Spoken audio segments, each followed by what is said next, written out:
Hello everybody and welcome to another painting tutorial with myself, John. In this one we're going to be tackling the Enyo Type 2 Heavy Siege Walker for the PHR from Dropzone Commander. It's been a while since I've looked at any Dropzone Commander, but I remember seeing them recently and thought, I need to give this another go.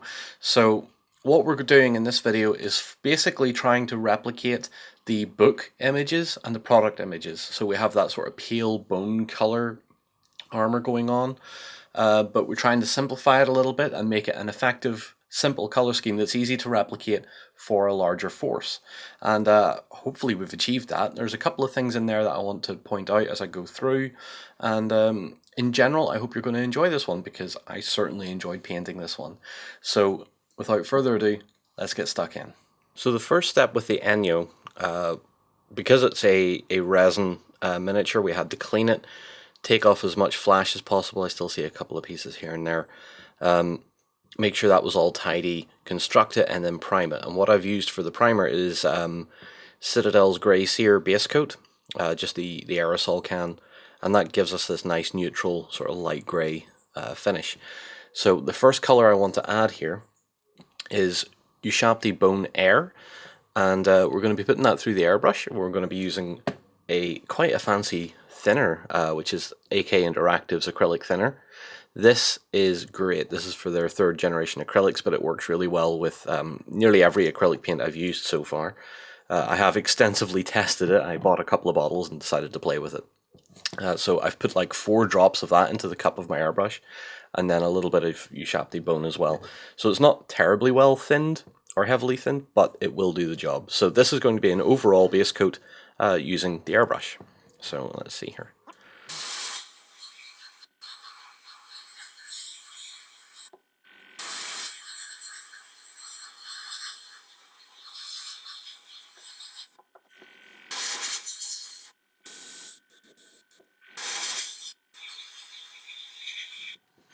So I'm just going to give it all a couple of coats just to ensure that I have all the coverage that I want and that we've got a good smooth finish.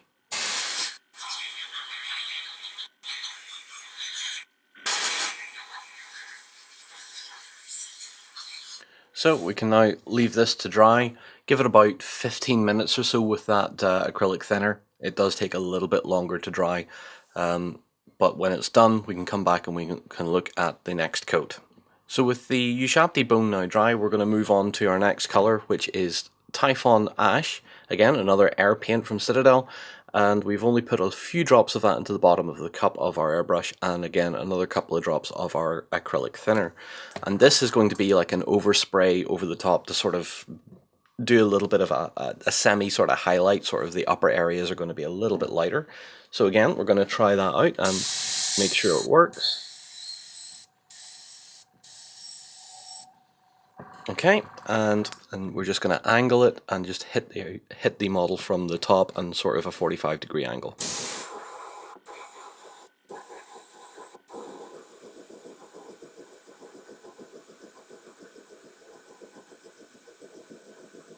So a pretty simple step, particularly if you're doing a lot of these all at once.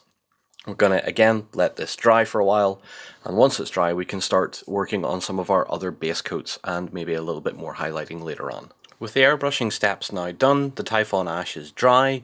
It's only giving us this very slight gradient difference, but I'm happy with that. I actually quite like that sort of more pale look on the Enyo and on the PHR in general. I just think the base color scheme is just very tidy and very handsome. So what we're going to do now is move on to the metallic parts. We're keeping this as simple as possible, obviously, because we want to make an army out of this. We don't want any one step to be too time consuming or complicated. So we're moving on to Stormhost Silver, which again, another Citadel paint, and we're going to be using this for all the metallics. Now, I have a wet palette now, as you can see. I've upgraded a little bit, but even though you don't necessarily need it, it's just nice to have. So I decided, well, I got one, well, I may as well use it, right? So we're going to take a bit of that Stormhost Silver off out of the pot and put it onto our wet palette. And now it's going to be a case of going over everything that we want to be silver, and very carefully painting that in. So this is probably the most time consuming part, because we're essentially just base coating everything we need to be this bright silver. And there can be a fair amount of it on the PHR, but it's fine. It looks good anyway. So we'll take our time with this, keep the lines nice and neat, don't go over anything we don't necessarily want to be silver. With the silver now dry, we can have a look around at all the areas that we've been covering with it, and it's fairly extensive, so be prepared to take a bit of time with that if you're following along or you fancy doing this scheme. Just remember that after the airbrush step, that's pretty much the easy part, and then you have all this to do. But from here, we're ready to move on, and we're going to be going with Null Oil, just to shade, and this is going to shade all the metallic parts that we've just base coated. So as per, we're going to take some of this and put it onto our palette, not that it matters so much. Get a good amount of it there. And we'll select a smaller brush, because again, we want to be quite neat with this step. So let me just get some onto this brush, and we'll start with the one of the railguns. So we're going to be fairly liberal with this. We don't want to completely darken the whole lot, but as the wash settles, it will tint and shade quite nicely and stick to the details, particularly on such a small model. If you've not seen any Dropzone Commander stuff before, this is 10mm, and you can tell by the small size of this miniature, really. And the Enyo is one of the larger battle walkers that the PHR have, next to the big monstrosity, the big six-legged sort of scorpion-shaped thing, which I absolutely love, and I'm going to have to get one for myself at some point.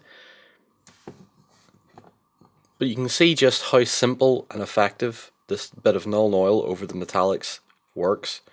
And because we put the metallics down quite thin, it's a nice glossy surface for this wash to move around on.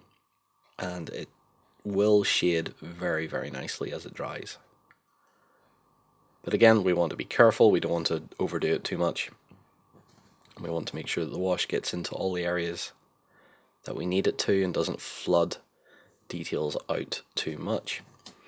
Because we're not going to be doing any highlighting steps, it is advisable to take your time with these steps. Make sure they're neat, because the brightness of the silver underneath will do the rest of the work for us if we're careful.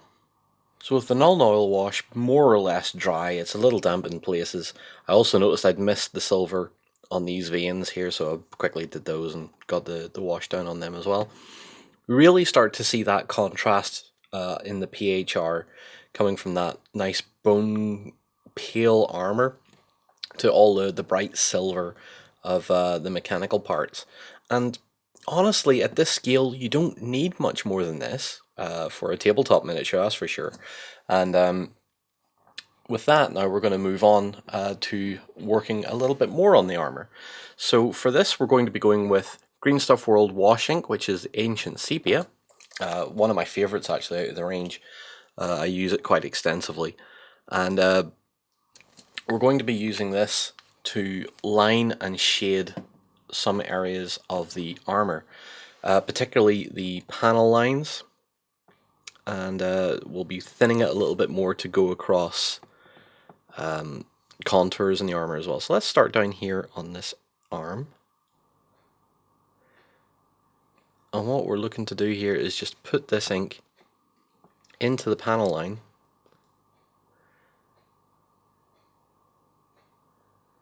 Runs under that power feed a little bit.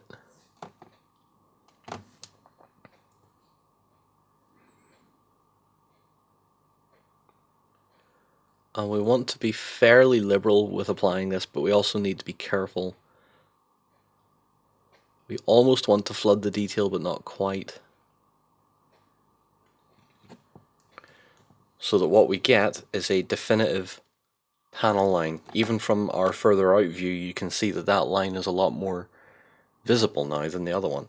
So we'll do the same again up here.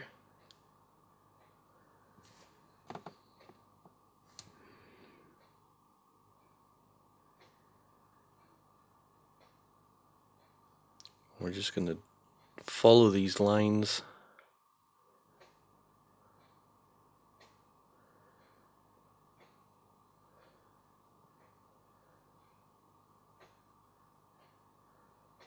And just work those lines into the model. Now, if I add a little bit of water to my brush, take a bit of this ink and thin it, we are then also going to be looking at the contours. So this area here around the cockpit, or what I assume is the cockpit here, we're going to just work some of this ink into the depth of that contour. And just carry that right down to the nose. That way it's just giving us a little bit of a shade and letting us see those contours a little more easily. And then we can also take the excess, feed it back up the detail and follow that panel line there. That way we're not splotching things up too much. And also do these vents. And at this point, really any detail in the armor that you feel like needs a bit more contrast, this is the way to do it. So even these little dots here, which I assume are little sensor heads, like that, just dot those in as well. Anything we can add now that brings a bit more depth and life to the miniature is what we're aiming to achieve here. So we'll work around the miniature doing all these, getting the contours and stuff filled in, and yeah, I think after that we're almost there, so it won't be too much more to go. Remember, we're keeping it nice and simple to get a tabletop ready miniature. With our ancient sepia now down, we can have a look at just how much more definition we get, particularly in the legs of the miniature, because some of this detail is a little bit shallow. It's just handy to go around that with a brush and just tidy it up, just bring it to the fore a little bit. And what we get is this gorgeous, nicely panel lined, contoured looking machine. So there's two more steps to do. Only two. Well, technically three, but only two. The first thing I want to do is take some rack white, which is a dry paint, and not use it as a dry paint. So what I'm going to do is take some of it out and put it onto my palette, a little bit of water, and what it'll turn from a paste to a slightly thinner paste. And what we want to do with that is basically take it and do a couple of highlights. Nothing major, just a couple of small highlights, because we have these gorgeous sharp angles and stuff here on the top of the body, and we don't want to let those go to waste without a little bit of attention. So just take that rack white with the side of the brush and just take it down that line, and then same again on this side.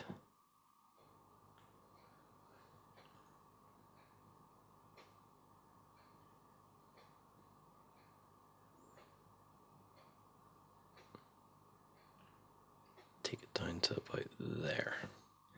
So not too crazy there.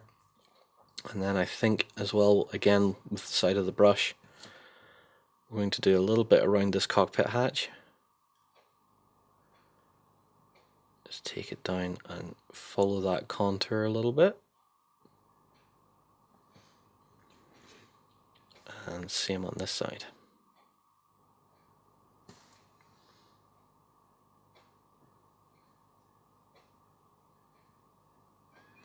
So nothing too major, but I feel like it's a detail that just helps a little bit more with the definition of the shape of the machine. It's just to get a little bit more in there and really hammer home how pale and nice that armor looks. So our second to last, which is basically the last step we'll be recording, we'll be using a little bit of Spirit Stone Red, and this is going to be for any lenses and stuff like that. So always handy to have a little bit of a high contrast color to muck around with. Just because if you're getting up close to the miniature at any point and you're moving it around or whatever, there is some other colors going on. So there's usually a big lens here, and then another one I'd say about there. That looks good for one. And then on the hip we have a couple here. One that looks a bit brighter. And then right in here, just a little one there. So it's not much, but even from the outer camera we can see, you know, it's there, it's bright, it shows up. So once that's dry, the whole miniature is going to get an airbrush coat of this stuff, AK Interactive Ultra Matte Varnish. This is fantastic. It leaves a super matte finish. It's very smooth with a little bit of the acrylic thinner that we've used before. It really does blend everything down, tidies it all up, and gives it this great matte texture to it. So once the red is dry, it's going to get an airbrush of this, and then we'll come back and look at the miniature in its final form. And here we have our completed Enyo Siege Walker for the PHR. And as I was saying all throughout, this was meant to be a simple color scheme, just following more or less what the books and what the product images are. And I think we've achieved something that is easy to replicate and looks effective from that typical gaming distance. So on both my camera views here, we're getting slightly different looks. And all in all, I think this will look great as part of an army. And this is part of my own army that I'm working on. So yeah, I hope that the rest of them turn out the same way. But in general, I'm quite happy with this. There was a few things I wanted to change. I did a test miniature using different washes and stuff, and I decided on the fly to change a couple of things out, and I think it's worked out pretty well.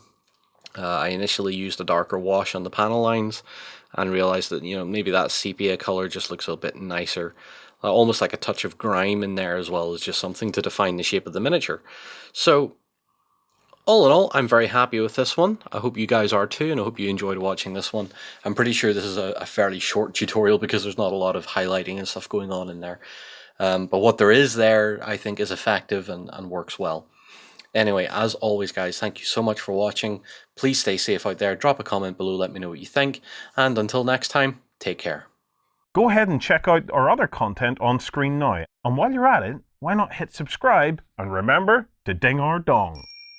Go on, you know you want to click it. Go on.